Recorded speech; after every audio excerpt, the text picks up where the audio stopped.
Zap Crypto. Tous les jours, toute l'actu crypto au même endroit. Et pour me soutenir, abonne-toi et active la cloche pour ne pas manquer le prochain Zap Crypto.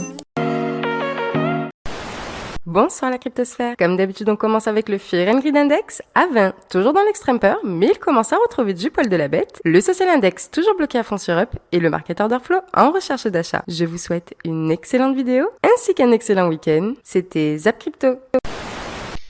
Je dis, il vaut mieux envisager, se préparer à un rebond, à la création d'un plus bas sommet, et ça peut être significatif, avec des targets qui pourraient être entre les 30 et les 40 000. Parce que même si c'est pas la tendance, même si la tendance baissière n'est pas invalidée par des structures de marché baissières, il y a peut-être potentiellement des gens qui pourraient être en souffrance, même long terme, à voir un Bitcoin qui rallie de 70-80% et ne pas en avoir alors qu'ils sont bulles long terme et à attendre finalement une structure de marché qui prendrait potentiellement son temps, et ben ne pas en avoir à 70-80%, c'est des coûts à FOMO ici. Donc sans déclarer le bottom générationnel qui pousse à l'erreur, c'est quoi les gens quand ils pensent que c'est le bottom, ça les pousse à l'erreur. Ils misent trop gros. Si c'est le bottom, ça veut dire qu'il faut y aller, c'est maintenant ou jamais. Hein, maintenant ou jamais, on en a eu pas mal ici, des maintenant ou jamais. Vous avez vu, hein, par le passé, c'était plus haut l'amplitude du range, beaucoup plus haut que ce qu'on a connu ici. On va essayer le range qui a formé le bottom. C'était à peu près cette taille-là. C'est des ranges à peu près de cette taille-là.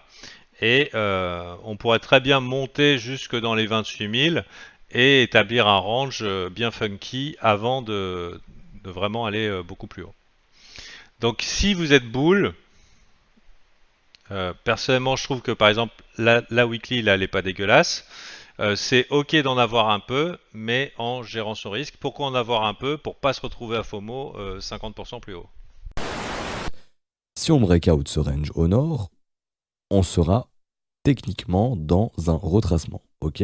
Maintenant, ce qu'il faut faire, ce qu'il ne faut pas refaire, c'est ce qui a été fait lors des précédents breakouts à chaque fois, c'est-à-dire une réintégration avec une structure inverse. Quand vous voyez après un breakout un M, c'est hyper bearish. C'est-à-dire que si jamais on breakout et qu'on fait du M comme ça, c'est hyper bearish et là on reviendra probablement tester les creux et on pourrait même aller faire un nouveau plus bas derrière. Bon. Ce qui change un petit peu cette fois-ci sur ces breakouts, c'est les ratios long et short qui sont totalement différents. Je vais essayer de vous montrer ça. Donc là, on a le ratio long-short du Bitcoin pour voir comment sont positionnés la majorité des traders. Et ce qui est hyper intéressant, c'est que sur ce breakout actuellement, qu'on est en train d'essayer de faire, qu'on n'a pas encore confirmé, hein, qu'on est en train de faire, c'est tout simplement qu'on est sur un ratio short positif. Alors que si on prend les précédents breakouts, par exemple, ici, on était sur un ratio d'environ 2 pour 1, donc il y avait plus de long que de short, donc ratio long positif.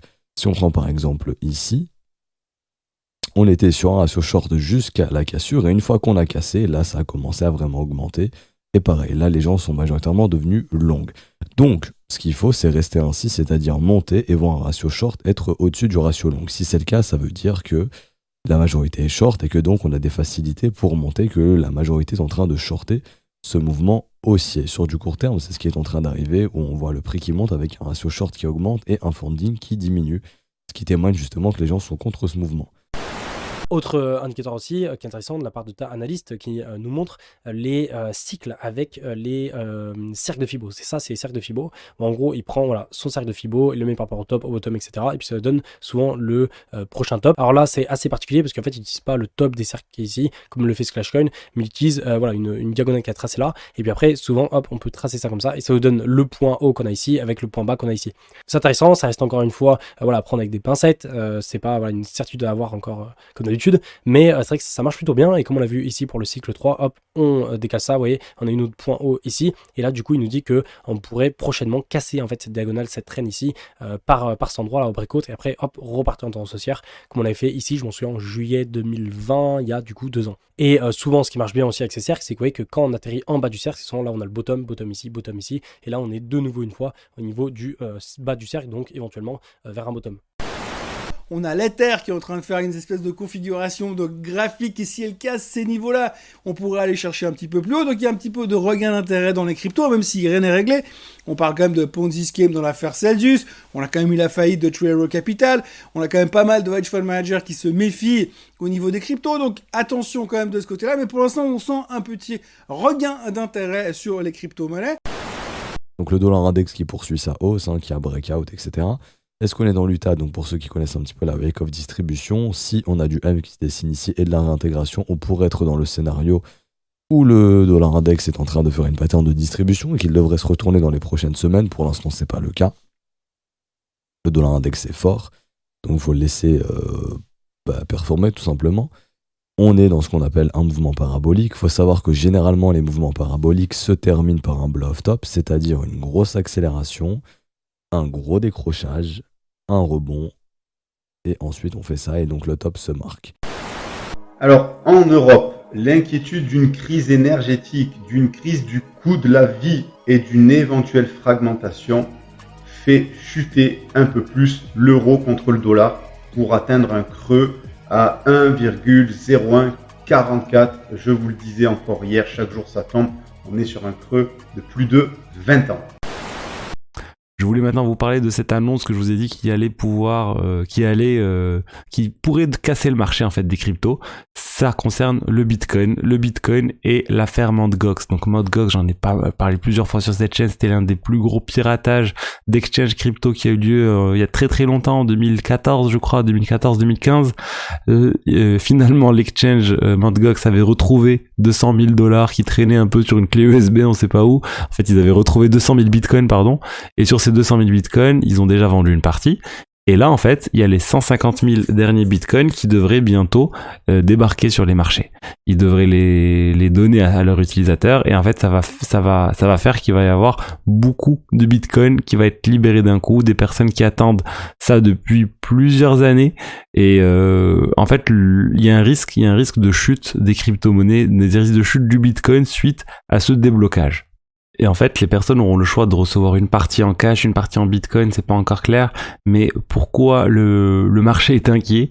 C'est que cette personne qui s'occupe en fait de donner l'argent et de répartir l'argent auprès de tous ceux qui ont de l'argent bloqué sur Mt. Gox, c'est l'avocat Nobuaki Kobayashi. Le problème, c'est que cette personne, en 2018, avait déjà vendu une partie de tous les bitcoins qui étaient sur Mt. Gox.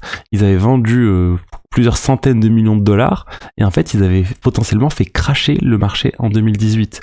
En fait, il aurait vendu les bitcoins directement sur un exchange. Donc sur un exchange Bitcoin, ce qui aurait fait chuter le cours du bitcoin. Et en fait, ça, c'est une grave erreur. Quand on a une grosse quantité d'argent à vendre, en fait, la vente ne se fait pas directement sur un exchange. Ce type de vente de gros montants, ça se fait en fait de pair à pair sur des plateformes qui permettent cela pour ne pas venir casser le cours du marché spot. Et c'est ça qui serait arrivé en 2018. Donc là, la crainte, c'est que cette personne fasse encore la même erreur et qu'elle vende une grande partie des bitcoins directement sur le marché, ce qui pourrait faire chuter le bitcoin encore en dessous des 20 000 $ par exemple, voire descendre encore plus bas.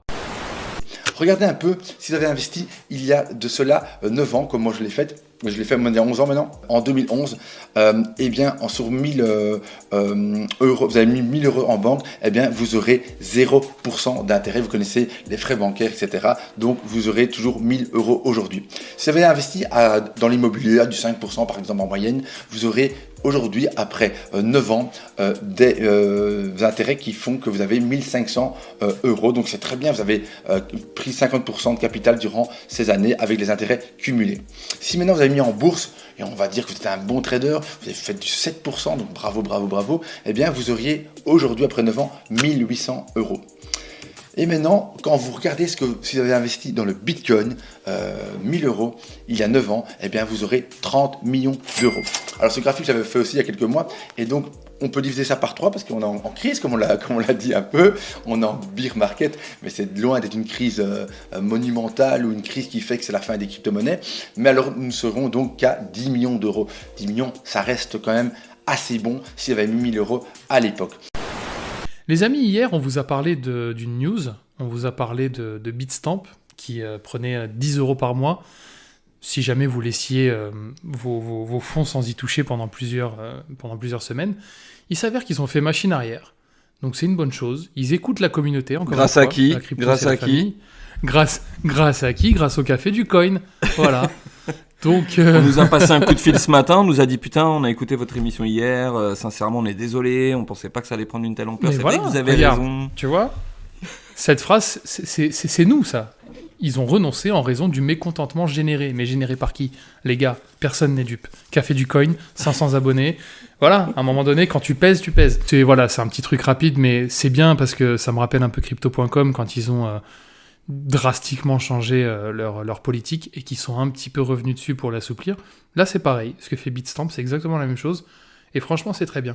Après, on dit ça il y a 2 secondes. Une fois que c'est ça, mais c'est ce truc de la communauté est écoutée. Maintenant, le jour où il y aura 3 ou 4 milliards de personnes qui seront sur la blockchain et que ce sera moins une espèce de microcosme, là, je pense que ce sera la porte ouverte à tout et les gros exchanges ils diront écoutez, ce que vous pensez, on n'en a rien à foutre, on fait ce qu'on veut, mais en attendant, les gens sont écoutés et ça fait plaisir. Petite news du jour, on commence par les petites et puis on termine par la grosse. Alors le Moyen-Orient pourrait adopter le Bitcoin et c'est le monarque de la Serbie, l'ancien monarque de Serbie, qui nous le dit, le prince de Serbie, pardon. Alors le prince héritier de Serbie et de Yougoslavie, Filip Karadžorđević, estime que Bitcoin pourrait être adopté dans un pays du Moyen-Orient dans un proche avenir, en grande partie en raison de la philosophie sous-jacente du Bitcoin. Bien évidemment, elle n'appartient à personne et cette monnaie n'est pas faite pour faire du crédit et de l'argent sur les gens, de la fonction dont l'actif numérique complète l'aspect avec la charia. Perso, j'habitais à Abu Dhabi après mes études en 2004 et là-bas, tu dois faire un prêt à la banque, t'as 0% d'intérêt. Parce que c'est considéré comme du vol, les intérêts. Tu vois ? Eh bien, c'est vrai que le Bitcoin, dans un sens aussi, répond aussi à toutes ces inquiétudes philosophiques de faire du bien à la place de faire du mal, comme les banques traditionnelles européennes, américaines, et comme les banques qui ont été créées par les Médicis avec le système d'intérêt. Et en fait, c'est de l'usure. Hein. Donc, tu vois, la charia, l'usure, c'est interdit. Donc, l'usure en Bitcoin, c'est un peu compliqué de le faire. En tout cas, pour que qu'on ne le sache pas, n'oublie pas, le Bitcoin, c'est pseudonyme et non anonyme. Alors, les données d'un rapport Chainalysis, donc ce sont des données on-chain, soutiennent la théorie selon laquelle une adoption plus large des crypto-monnaies pourrait se produire au Moyen-Orient. Donc le Moyen-Orient, c'est les pays du Golfe, l'Arabie Saoudite et tout ça.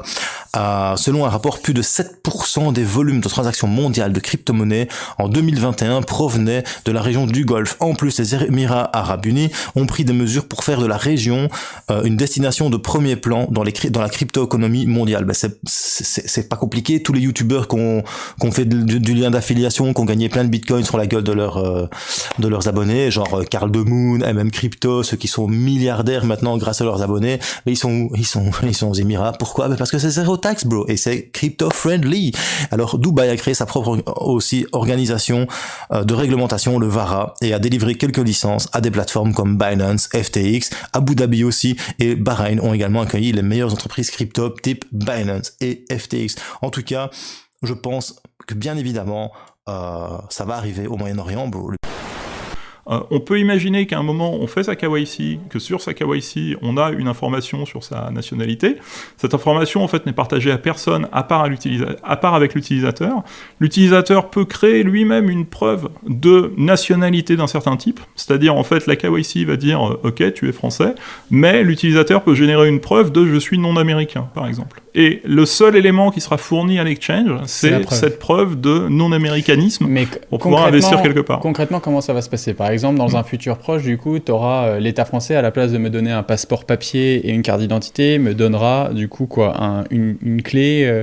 Alors déjà, je pense pas que ça sera nécessairement fait par l'État. Je pense qu'on aura plus des organismes qui permettront de faire des validations de documents officiels, comme on l'a vu, comme on peut les avoir aujourd'hui. Parce que du coup, tu as une problématique de sécurité sur cette base de données qui est considérable, parce que si tu as accès à ces informations-là, c'est comme si tu avais au final accès à une copie de toutes les cartes d'identité et de tous les passeports.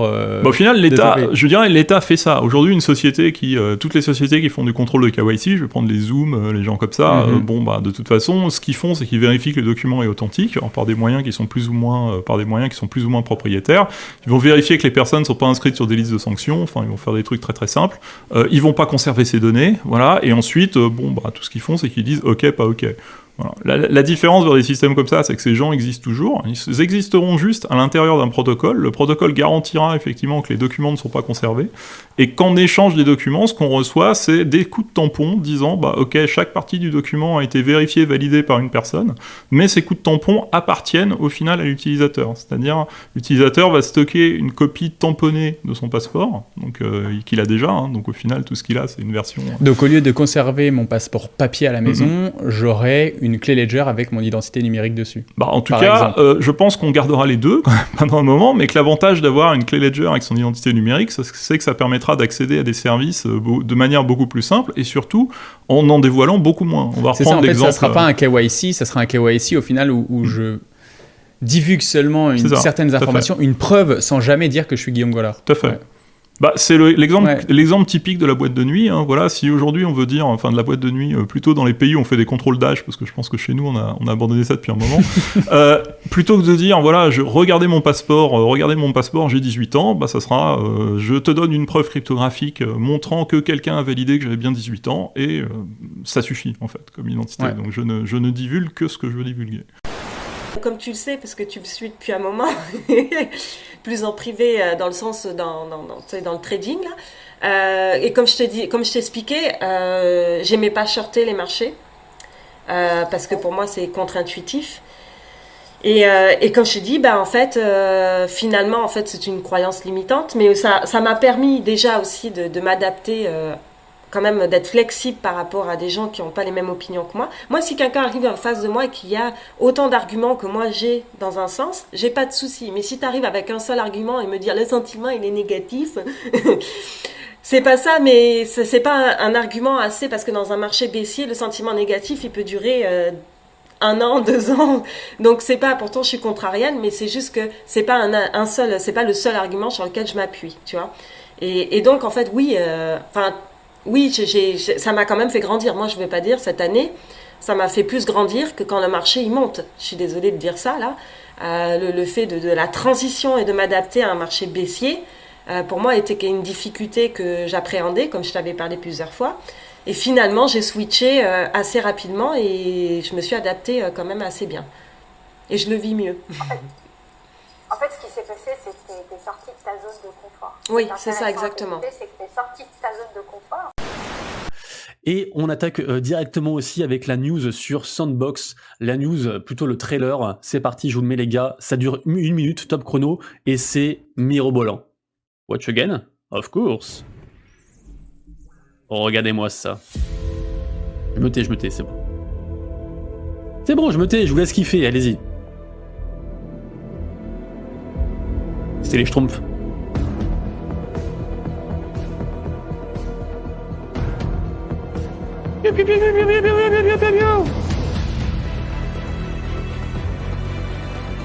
The Sandbox, les amis.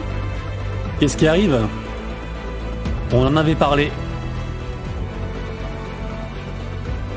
The Season 3. EA Sports on again. Ah, ça va être énorme. Les lapins crétins. I will kill you. Les Bored Ape.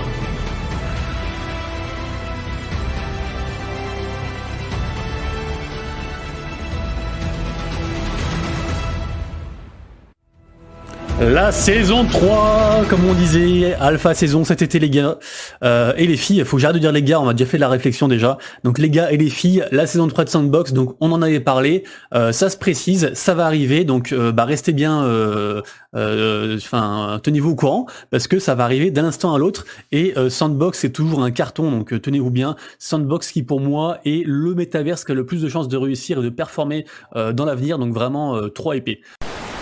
Les jeux NFT sont sur le point de dépasser les jeux PC en popularité. Alors ça, j'en suis intimement convaincu, évidemment, puisque maintenant, en plus, on donne des gains, et puis il y a un côté qui est pas mal, évidemment, qui plaît à tout le monde, et ils nous disent, en un an environ, les jeux NFT sont maintenant sur le point de dépasser les jeux en popularité. Par rapport aux jeux PC conventionnels, seuls 10 jeux sont plus populaires que les meilleures éditions de jeux NFT. Vous vous rendez compte, c'est incroyable. C'est un monde qui avance à une vitesse, tout ça. Bravo, tous ceux qui participent, en tout cas une fois. Reddit, alors énorme news Reddit qui lance sa propre plateforme de NFT, donc c'est un truc de fou. Alors ils ont pas employé le terme NFT, ils ont dit des avatars personnalisés machin et tout, mais en fait ça rentre pile poil dans la définition en fait de token non fongible, donc de NFT quoi. Et donc en gros c'est ça, mais ils l'ont pas encore dit comme ça. Ce sera accessible aussi par carte bancaire. Donc pas besoin de passer par un wallet ou une plateforme de type Solana ou Magic Eden ou je sais pas trop quoi, Launchpad ou quoi. Ce sera tout accessible directement par leur plateforme. Ce sera je pense un gros succès. Ça se déroulera bientôt et voilà, les prix vont de 10 balles à 100 balles. Donc tenez-vous bien au courant les gars, parce que Reddit c'est juste la plus grosse plateforme en fait communautaire sur un milliard de trucs, un milliard de sujets différents. On se rappelle de la guerre des pixels bien sûr. Et du coup donc ça arrive bientôt et ça va être énorme. NFT, un footballeur camerounais lance une collection NFT de boîtes mystères. Voilà, les fous de NFT, allez, on cherche des NFT partout, on cherche ceux qui seront bien surtout, parce que les NFT, le problème des NFT c'est quoi? C'est que beaucoup de gens créent des NFT, mais des NFT qui vont servir à rien. Pour moi, un NFT, il a un projet, il a quelque chose, il va vous amener quelque chose, n'oubliez jamais ça. Si c'est simplement ma tête que vous achetez, je vous fais un NFT, vous achetez ma tête, vous me donnez 100 millions de dollars, vous avez raison, mais même les singes ont plus de succès, là, vous voyez ce que je veux dire. Donc, un NFT, il doit vous apporter quelque chose. Il faudrait que l'entreprise vous donne des choses grâce au NFT que vous allez acheter, etc. À la limite, ma tête, ça vous donne pas grand-chose.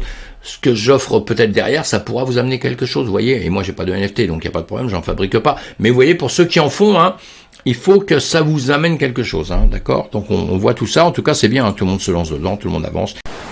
Si vous avez cliqué sur cette vidéo, c'est que vous êtes comme moi. Vous voulez jouer à Origin dans votre lit. Vous voulez jouer à Origin sur le trône. Vous voulez jouer à Origin sur le canapé. Vous voulez jouer à Origin sous le canapé. Eh bien, dans cette vidéo, je vais vous montrer comment jouer à Origin sur votre iPhone.